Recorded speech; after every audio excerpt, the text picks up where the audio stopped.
almost ready for war, F-35B fighter jet successfully completed operations aboard the USS America. The Patuxent River Integrated Test Force, ITF, assigned to Air Test and Evaluation Squadron, VX-23 embarked America October 28 with an aggressive test plan featuring a broad array of milestones, which included shipboard launch and recovery expansion test points focused on the evaluation of flying qualities at various aircraft weights, in particular in regard to crosswinds, sink rates, and high sea states. Additionally, the DTII weapons team evaluated ordnance separation tests and live fire tests.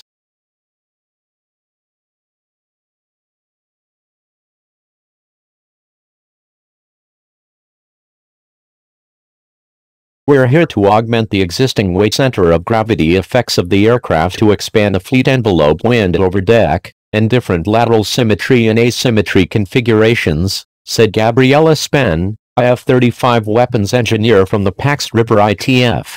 The DTII weapons team conducted below tests on land prior to embarking on America. The team tested all of the takeoff and landing worst-case scenarios and endpoints.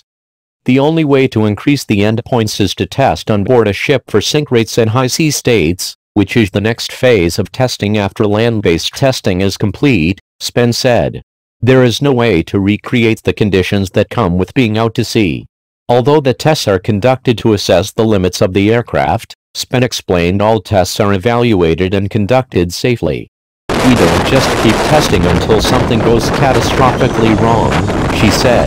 Each engineering discipline has to look back at the data we've collected after the most recent flight and completion of each test point, and then figure out if we feel comfortable proceeding to the next point. The F-35B DTII pilots purposely conducted test flights under various unfavorable environmental conditions to test the aircraft's limitations and capabilities. As we all know, we can choose the battle and the location of the battle, so sometimes we have to go into rough seas with heavy swells, heave, roll, pitch, and crosswinds, said Royal Air Force, RAF, Squadron Leader Andy Edgell, an F-35 test pilot embedded at the Pax River ITF. The last couple of days we went and purposely found those nasty conditions and put the jets through those places, and the jet handled fantastically well. So now the external weapons testing should be able to give the fleet a clearance to carry weapons with the rough seas and rough conditions. We know the jet can handle it. A fleet clearance will come, then they can go forth and conduct battle in whatever environment. Quotation mark.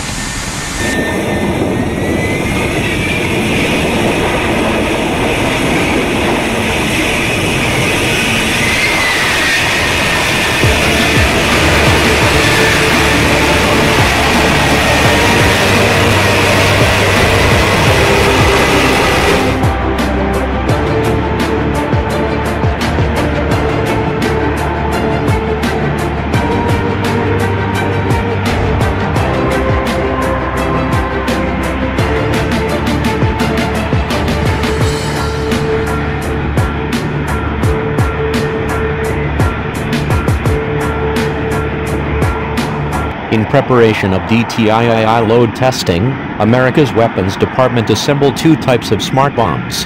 The team assembled 72 laser-guided guide bomb units, GBU-12 and 40 satellite-guided GBU-32s for the first time in the ship's short history.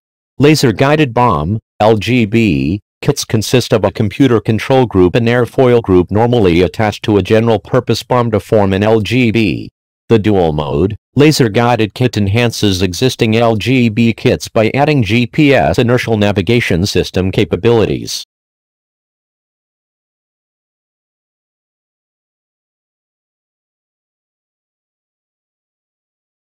For many of the sailors assigned to Weapons Department, it was the first time in their career they were given the opportunity to handle ordnance.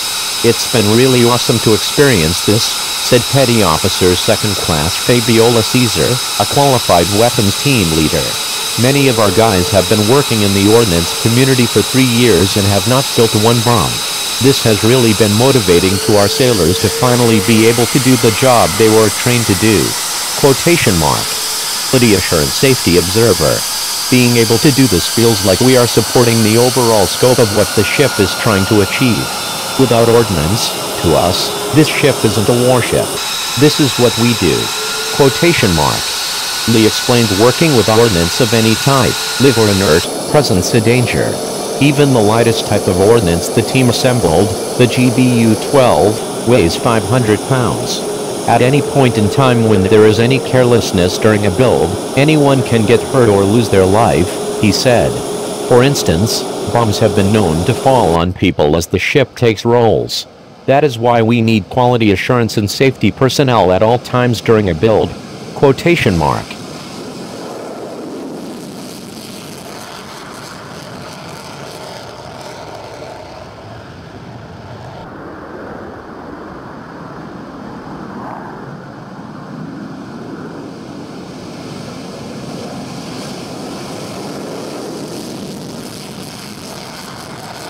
The team normally builds 8 bombs at a time in a method similar to an assembly line.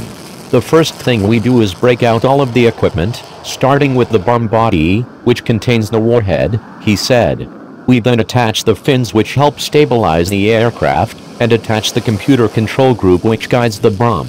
After the assembly is complete, we inspect the unit and all of the components. Quotation mark.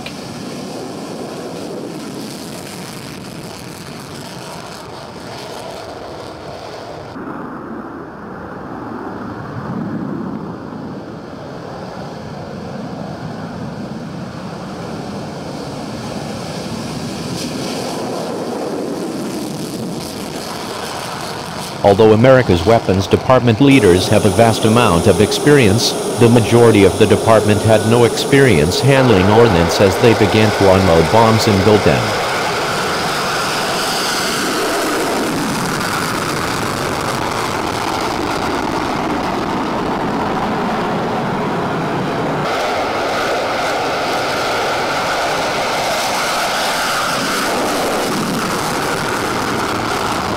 We went from building 1 bomb in 4 hours on the first day to building 16 bombs in less than 3 hours yesterday, said Caesar.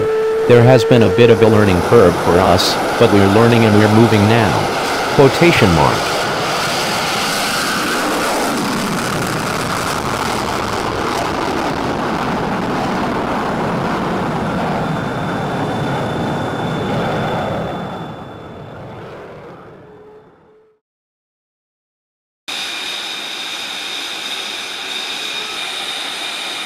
Weapons Department's gun boss said he was impressed at the increased level of competency of his team as individuals and their cohesive growth while working together as a team.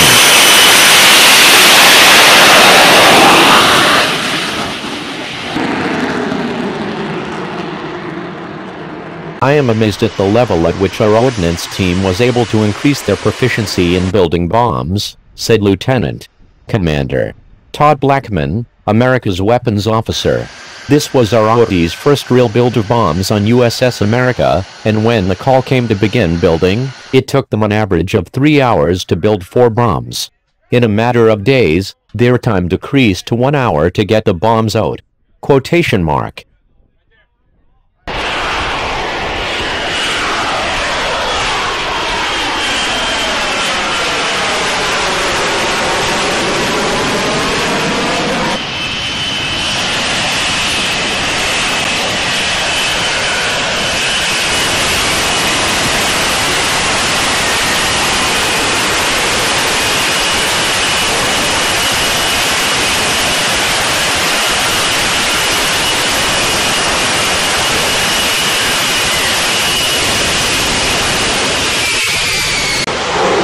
With the bombs built by America, the test pilots from Marine Operational Test and Evaluation Squadron, VMX, 1 from Edwards Air Force Base, California, conducted successful weapons tests for 2 consecutive days by dropping 6 GBU-12s on a live weapons range in Yuma, Arizona.